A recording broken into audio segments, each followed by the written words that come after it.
Praise the Lord. Hallelujah. Praise God. Hallelujah. So we give the best clap offering unto the Lord. Hallelujah.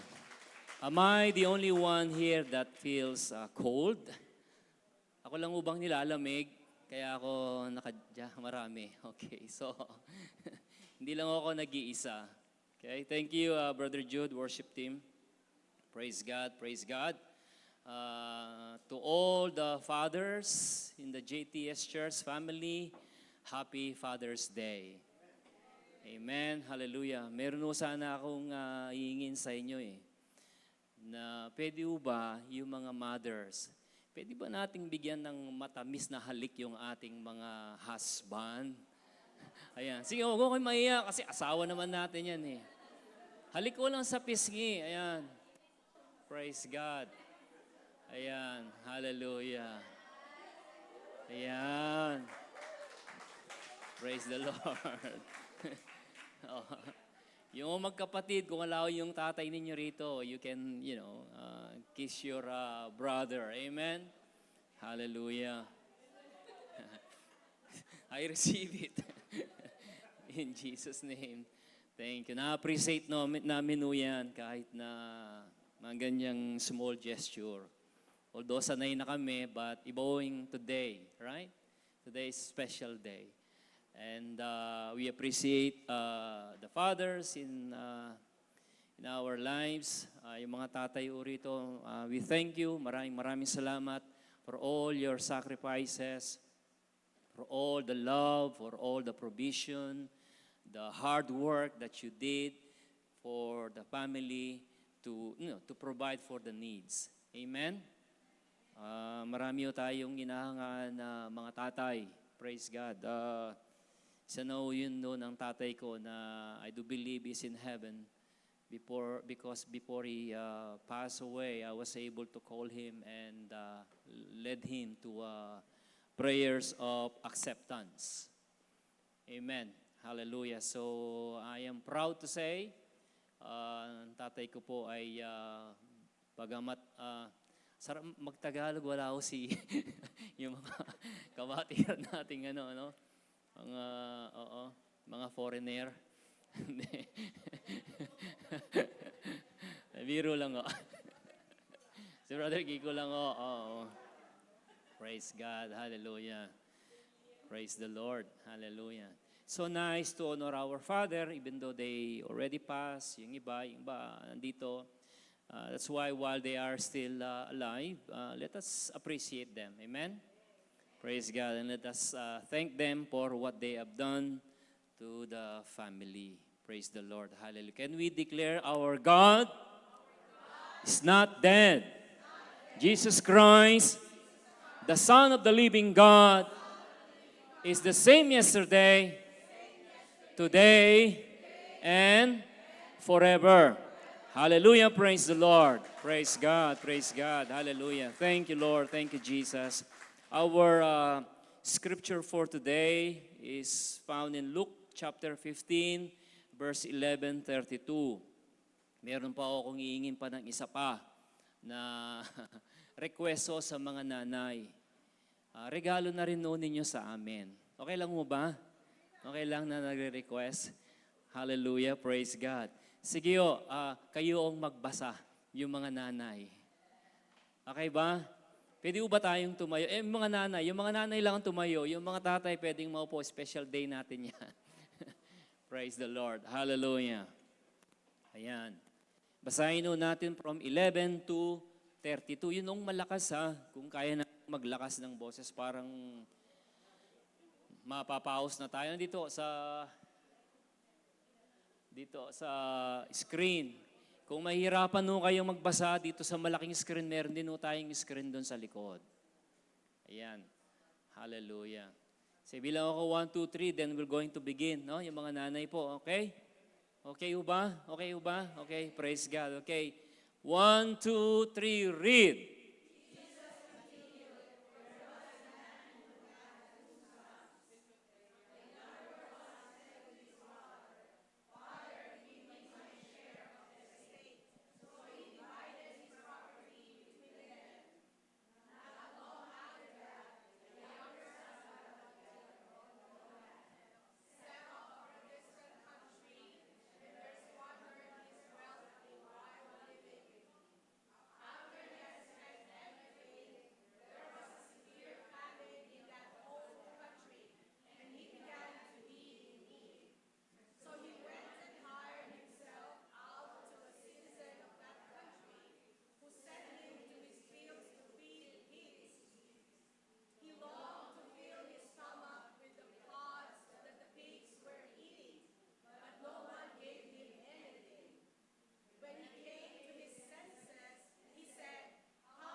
Praise the Lord. God bless the reading of His Word. You may be seated.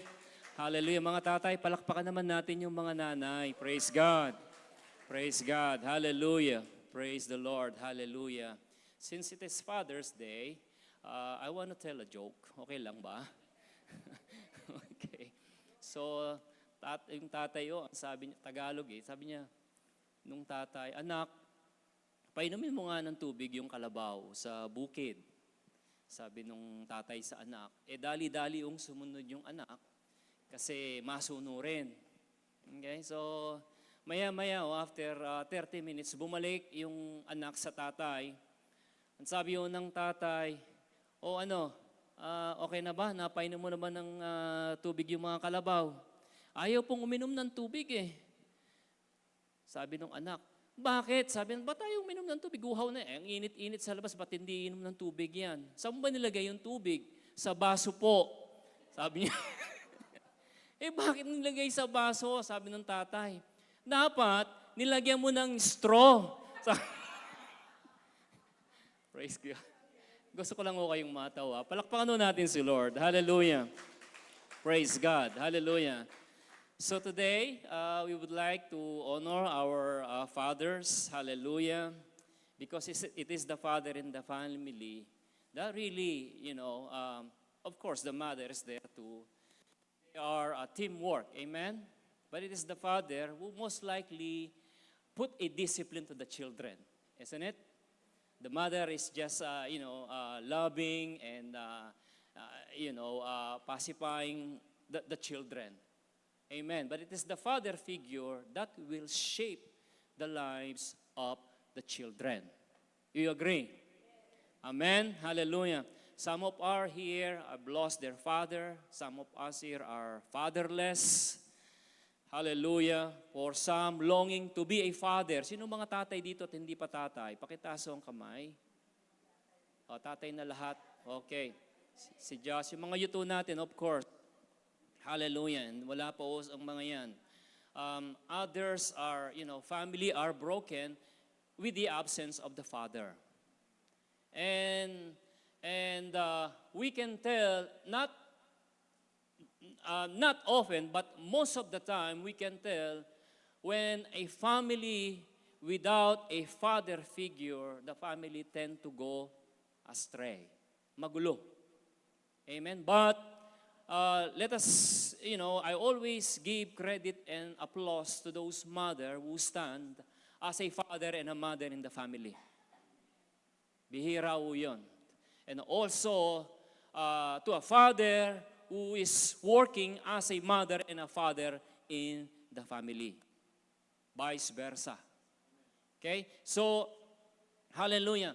If the father is not present in the family, most likely the children will gonna grow fatherless. Most likely, discipline is not there. Amen?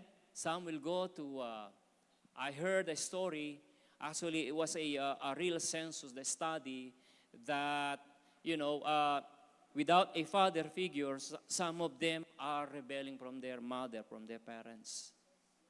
And they go a lot into many things that their lives becomes more compromised and difficult to understand. They go astray. So it's important, the presence of father in the family. Do you agree? Amen? Amen? Hallelujah.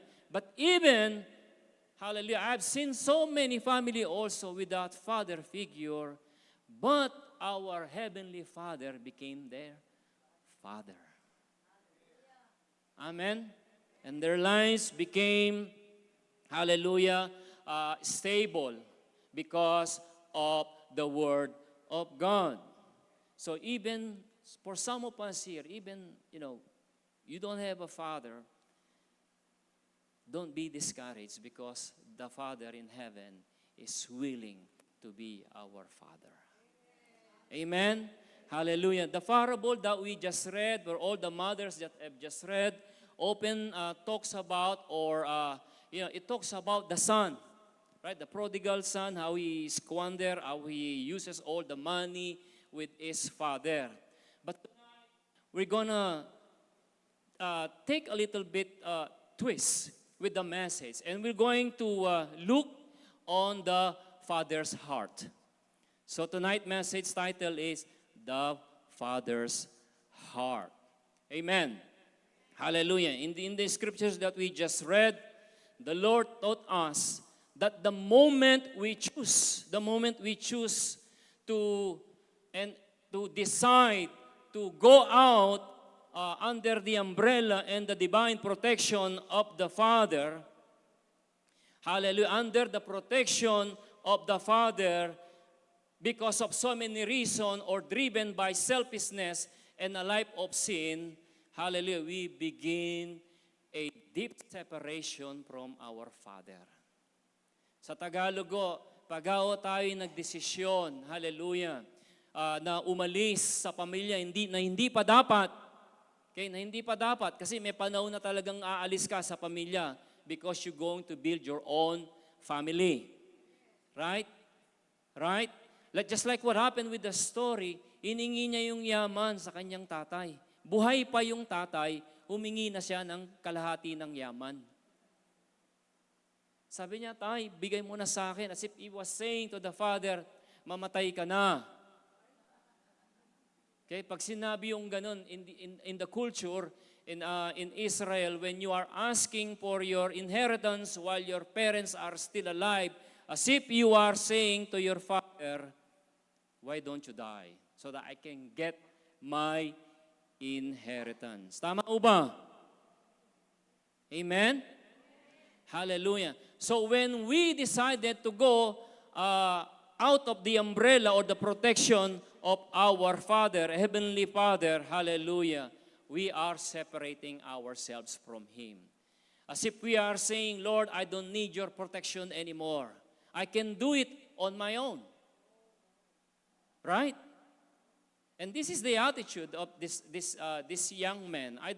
As if he was saying to his father, I don't need you anymore. Just give me my inheritance. I will live my life. And we know the story, right? We know the end of the story. We see this truth illustrated in the life of a prodigal son. When we decided to go away from the father, seeking independence and indulging or gratifying in a worldly desires. Okay, worldly desires. We definitely go astray. And there is also consequences to those actions. Amen? Amen. There is always a consequences to the action, especially if our decision is not guided by the will. If our decision is not centered in the will of God. And if our decision was not prayed, and if our decision is not in line with the Word of God, then probably chances are your decision is not right. Amen. I don't think this prodigal son prayed. I don't think he seek the will of the Father. I don't think he asks questions such as, Father, does it your will for me to ask my Father so that He will give my inheritance and I will live alone, put my own business and do these things and things and things and things like this? I don't think so. But he relied on himself. Right? He relied on himself. He thought that he can do it alone. He thought that he can survive. We know the story, what happened to him. So there are a lot of consequences. Number one, hallelujah, we as Christians too, when we do that, we can experience spiritual dryness. Amen. Away from the Father, doing it on your own, I guarantee you, 100%, you will experience a spiritual dryness. Amen. Di ba sa apoy, pag tinanggal mo yung isang kahoy doon na umaapoy, unti-unti namamatay siya. Pero pag binalik mo doon sa grupo ng apoy ng mga kahoy, magliliyab uli siya. Amen. Amen. Hallelujah. So what are the spiritual dryness? Let me just, I know you know this, but it's good to remind each one of us sometimes, right? So when you are in a position of and experiencing spiritual dryness, you have no desire to pray. Tama ba? You have no desire to pray. You have no desire to read the scriptures. And any engage of spiritual practices, wala ka ng gana. Nawawalan ka na ng gana kasi dry na yung puso mo.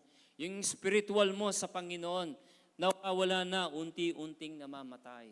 Another thing is that you feeling distance from God. Right?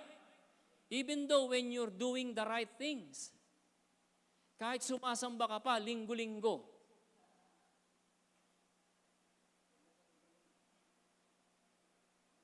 it doesn't necessarily mean na okay ka.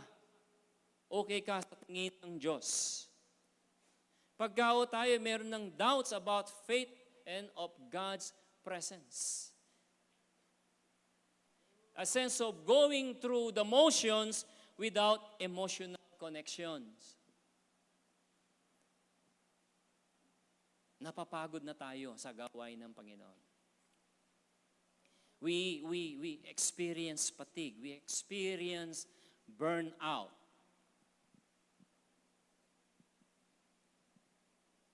Amen? Hallelujah. So these are the spiritual dryness. So let us be careful of all these things. Hallelujah. When the symptoms persist, consult God. Amen? If those things you are experiencing, be aware of this stuff. Because sometimes we are not aware. Right? We are not aware sometimes. So we need to be aware. Amen. Hallelujah. May kausap pa ba ako? Praise God. So what are the broken fellowship? These are the signs that, when we get out in the umbrella of God, in the protection, divine protection of God, these commonly signs that we are experiencing, not only spiritual dryness, but also broken fellowship. What are those things? What are these things? Spiritual pride and self-reliance. May pride ka na. Okay? You are just depending on yourself, just like what happened with this prodigal son. Ayaw mo nang makinig. Ayaw mo nang magbasa. Ayaw mo nang mag-pray. Because you are thinking to yourselves, hallelujah, that you are better than him and better than her. Amen ba? Another thing, you have bitterness in your heart and unforgiving spirit. Unforgiving spirit. You have bitterness and unforgiving spirit. Once you have this, you cannot move on. Makita po lang yung kapatid mo, kumukulo na. Kumukulo na ang dugo mo. Right? Ayaw mo siyang makita eh. Galit ka. Galit ka sa kanya. Another thing, disobedience to God's leading. You don't seek anymore God's leading in your life. You don't read, you don't seek, you don't fast, you don't pray. You don't ask leaders, you don't ask pastors, you don't ask brethren. Am I doing the right thing? Is this the will of God for me? Brother, sister, help me to pray. Amen? Help me to pray. So what else? Hallelujah. What are the signs? Signs of loss of direction. Nawawala na yung ating mga direksyon sa buhay. Nagkakawendang-wendang na. Mas priority na natin yung mundo kesa kay Lord. Kasi wala na yung loss of direction Kagaya nangyari dito sa bata. Hallelujah. So, over-reliance ka na sa sarili mo. Ayaw mo na sa Diyos. Wala nang direction. Wala ka ng desire. Wala nang objective. Wala nang iba na yung perspective mo sa buhay. Kasi umalis ka sa Panginoon. Kaya nga yung salvation, ang sinasabi nila na salvation is forever. Hindi yun eh. Kasi once na umalis ka sa palad ng Panginoon, may free will kasi tayo. Di ba? Sabi ng Panginoon, walang snatch away from my hands. But, if it is you who left, wala akong magagawa ang Panginoon. Kasi we are not designed as robot. That God anytime can control us. No, God gave us a free will to make a decision of our own, to make a choices of our own. That's why it's important to choose God. Amen ho ba? Hallelujah. Importante ho yun. Hallelujah. Praise God. So, let's go to our main topic for tonight. I just want to give you. So, even though, hallelujah, we know the story, even though the son became, napariwara ang kanyang buhay sa Tagalog, no? Still, the Father is there waiting for him. Amen? The Father is willing to accept again. As long as we repent, as long we have this humility in our hearts, the Father is willing to restore, to wait for you, to restore you. As our nanay read our scriptural verses today. Amen. Okay. Praise God. I just want to give you 5 significant character of our Heavenly Father's heart. Ano bang meron puso ang ating Diyos Ama with regards to this story? Okay. Anong meron puso siya? Okay. Number 1. Hallelujah. Number 1, a father with a heart that releases.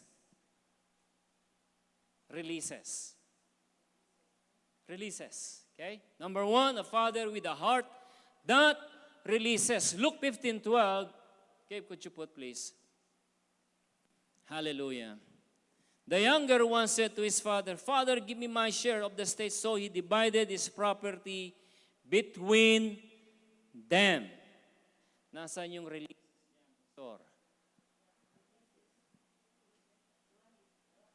He allowed and he divided. And he gave the manna, the property that the child is asking. So he divided his property between them. Imagine if you are a father and your child is asking for inheritance, for money, what would you feel if you are still alive? What would you feel? Insulted and broken-hearted. Right? Yes? The young man said, give my inheritance. I'm leaving. I don't want to be a part of your business. I don't want to be a part of this family. Yes? Give it to me. Tatay, nanay, ayoko nang mabuhay. Sa piling ninyo, gusto ko nang ako na ang magmamanage sa sarili ko. Abe, kung ako yung tatayo, siguro, baka, kung hindi, amen? Kultura nating Pilipino, right? Pag narinig mo yung anak mong nangingi ng ganyong salapi sa'yo, buhay ka pa, baka mamaya, kung ano magawa mo sa kanya. Yes. Kultura natin yan eh. Di ba? Baka kung ano magawa mo. But yet, this father, allow and give away what this young man asking from him. But the culture in Israel is different. As I have mentioned, when you are asking your inheritance and your father is still alive, as if you are wishing for your father na patay na siya. Amen? Yet the father let him go. Pinabayaan niya. Sige anak, ibibigay ko sa iyo. Ibibigay ko sa iyo ang wish mo, ibibigay ko sa iyo ang gusto mo. Bakit kaya? Bakit kaya pinayagan ng tatay? Why allow to give it to his son knowing na alam niyang wala pa sa ustong kaisipan yung bata. Alam niya na mapapahamak lang. Bakit kaya? Here's the reason why. Because love doesn't control. Amen? Love doesn't control. Anong sabi noong kanta? When you love someone, set them free. At yung isang kanta, sabi niya, please release me, let me go.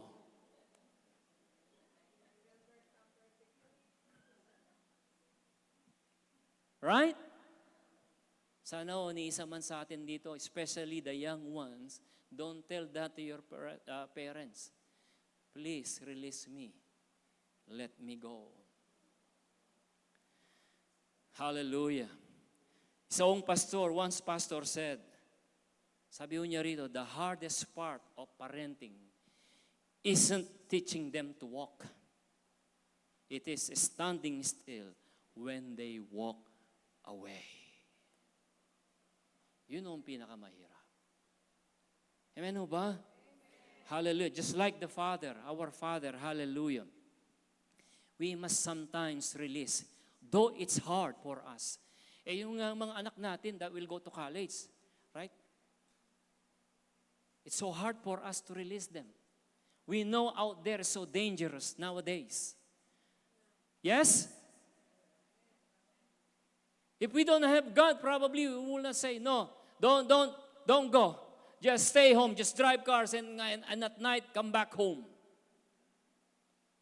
But yet, some of the parents here, we release our children to study, to learn. Amen. To follow their career, their path. Hallelujah. We don't have control. We don't have security. You cannot watch them 24 hours a day when they left home. But here's one thing that we are guaranteed with. God is watching them. Amen? As long as we are praying with them, as long as every day we are asking God's hands to protect them. Hallelujah. Every day of our lives. Hallelujah. Wala akong magagawa ang Diyos kundi bantayan yung ating mga anak and to protect and cover them against any what? Aggression. Against any attack. Against the scheme of the enemy. Sino naman nagpipray sa ating mga anak? Pakitaas yung mga kamay.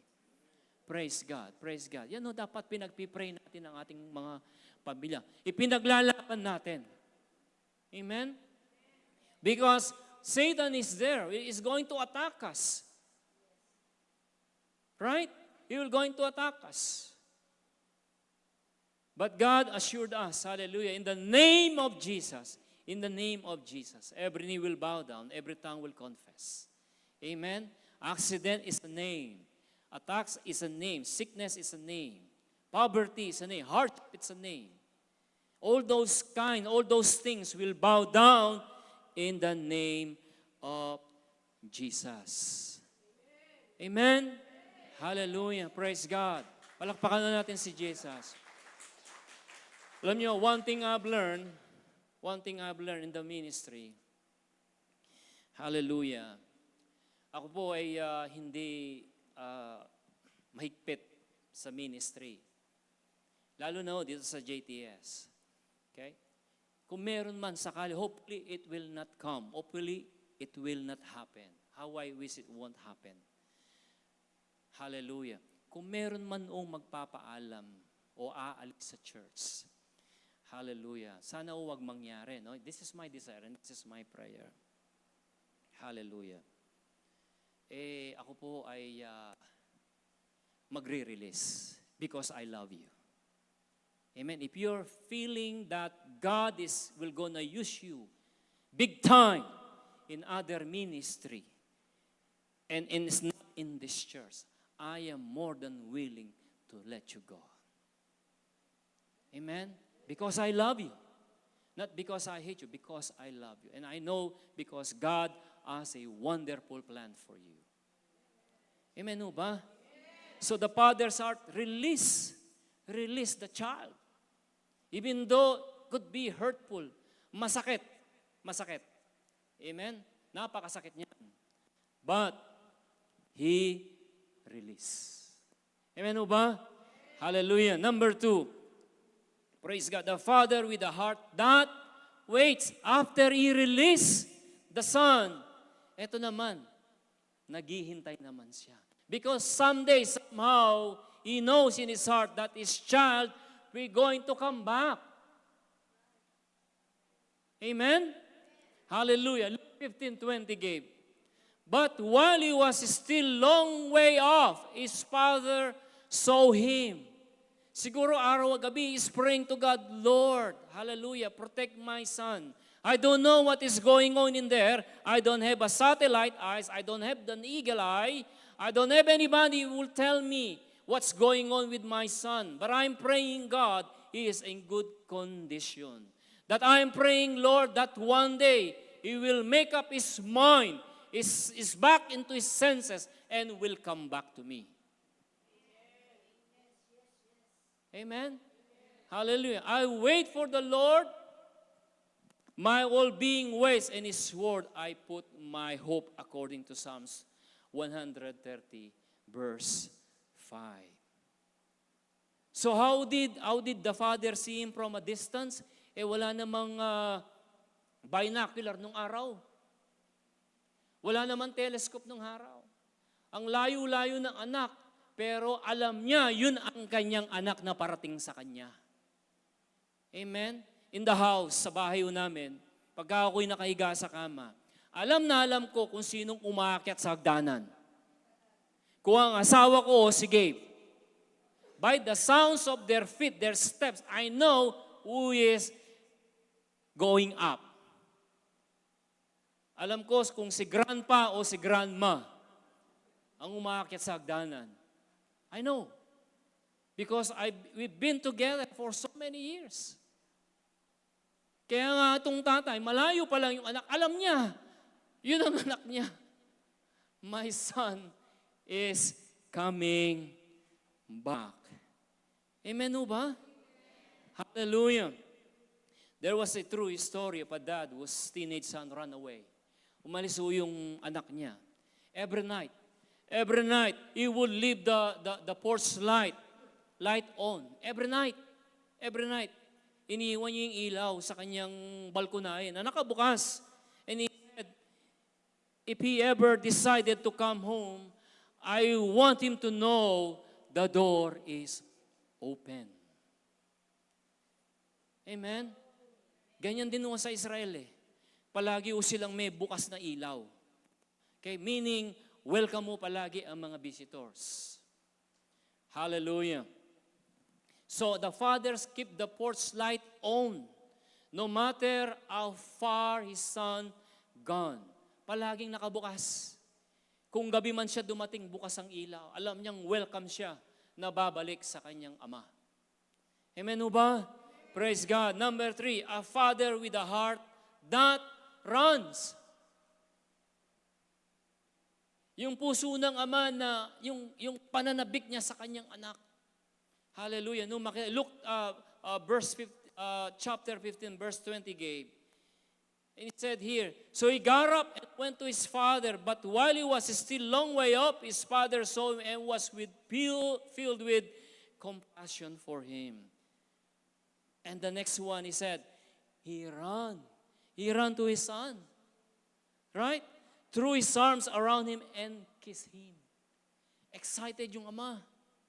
In spite of what the son did to his father, when he saw his son as a distance, hindi siya naglakad ng parang nagmo-model lang. Tumakbo siya na parang runner with his excitement. And he embraced and kissed and hugged his son that is lost for a very, very long time. Amen? You know, in ancient days, during those times, hallelujah, a dignified or an honorable man don't run. It was considered a shameful act. Hindi tumatakbo yung mga dignified and honorable men ng mga panahon na yon. Because once they do that, nakakaya sila. Yun ang kulture. Nakakaya sila sa barangay. But this father didn't care. Ano man ang sabihin ng mga tao sa kanya, he doesn't care. But instead, he ran. He ran towards his son. Why? Because he misses him so much. He loved his son so much. And this is like our Father in heaven. Like. Kahit gaano man tayo nagkamali, nagkasala. Right? We are not perfect. We always make mistake. We commit sin. But once we ask forgiveness to our Heavenly Father, He is always there for us, running and embrace us and welcome us again with His home. Amen ho ba? There was this touching story. Let me read it to you. Sino nakakilala ko Dr. Tony Evans, yung itim noon na preacher. Somehow, he was involved in some kind of scandal, but we are praying for him. Amen? And in his sermon, he said this.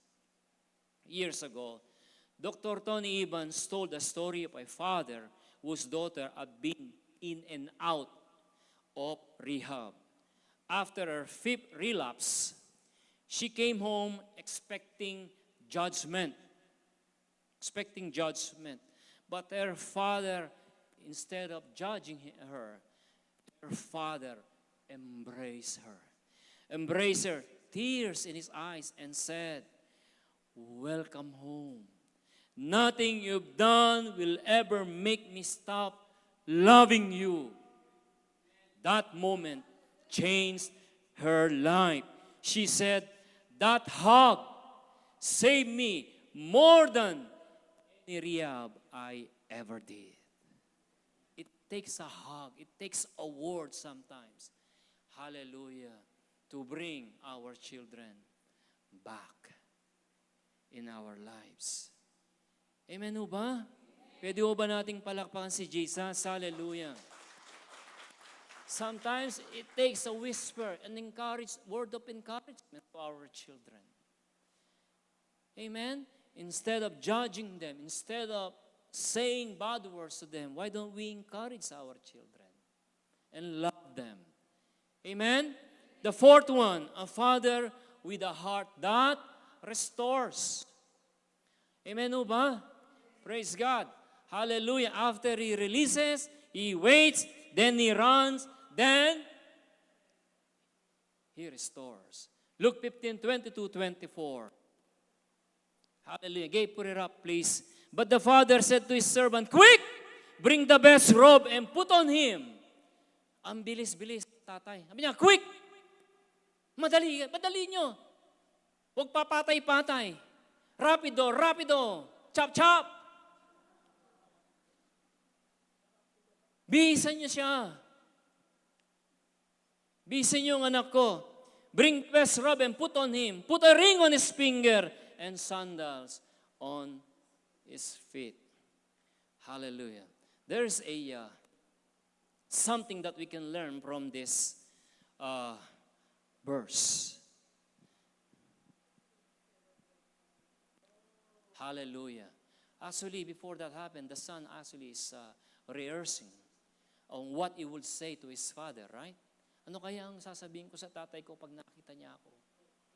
Di ba sabi niya, "Lord, tatay, consider me as one of your servant." Kasi ang sama-sama ako. Right? Ito yung ginawa ko sa inyo eh. Pero as we have read, the father said to the servant, "Quick, put a robe and put the ring on his finger and sandals on his feet." Ano bang ibig sabihin ng rob? O rob? Sorry sa pronunciation. Tama ba? Robe. Damit. Okay? Robe symbolizes, ano symbolize niya? Identity.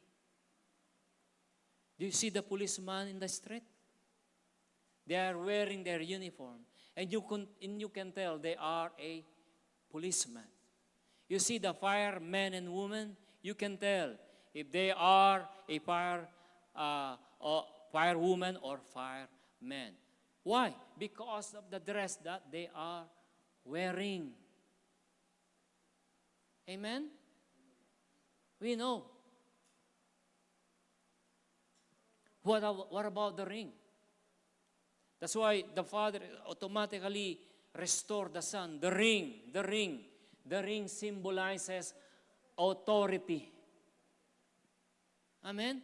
It's an authority. Di ba yung hari? Right? Minsan sinisil niya yung bagong batas, yung kanyang panukala, sinisil niya ng kanyang ring. And that is the authority. Sign of authority. The Father restoring this child. Hallelujah. By putting the robe and the ring. So that the servant will immediately acknowledge him, his position in the family. Amen o ba? And the last one is sandals. Sandals stands or as if you are the belongingness. This is my son. I want you to put sandals on him.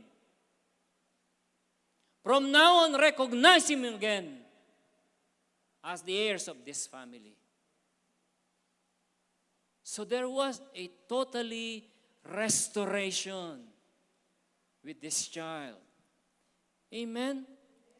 Hallelujah. Praise God. Isaiah 61 verse 10, He has clothed me with garments of salvation and arrayed me in a robe of righteousness. Hallelujah. Father, all the fathers here, your words can restore the identity of our children. Amen ho ba? Si Gabo, palagi kong ini-encourage yung batang yan. Every time I have the opportunity, I always tell him the right thing to do. I always tell him what God is saying in His Word. Kaya ako'y blessed na blessed sa aking anak. Pinagmamalay ko kasi napakabuti. Hindi usuwail yan eh.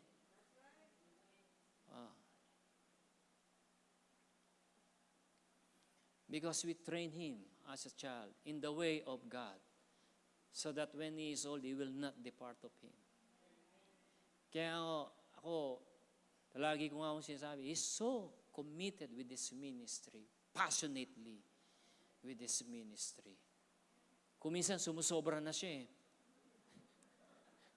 Without telling me.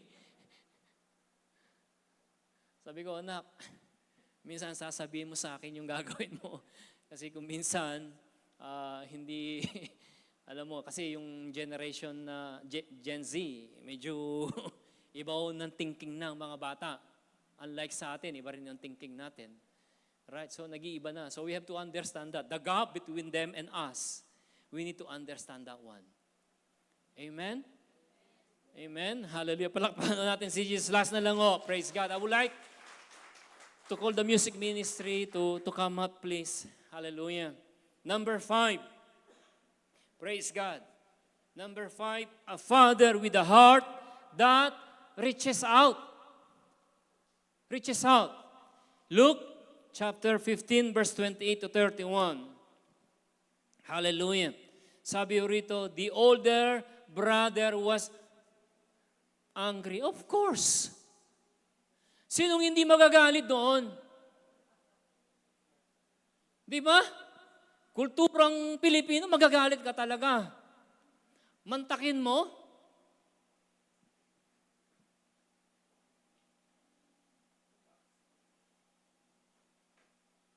Itong kapatid niya, tinangay kalahati ng yaman, nagpakasasa, nagpasaya. Pagbalik niya, may party pa. Oh, sinong hindi maiinis doon? Di ba?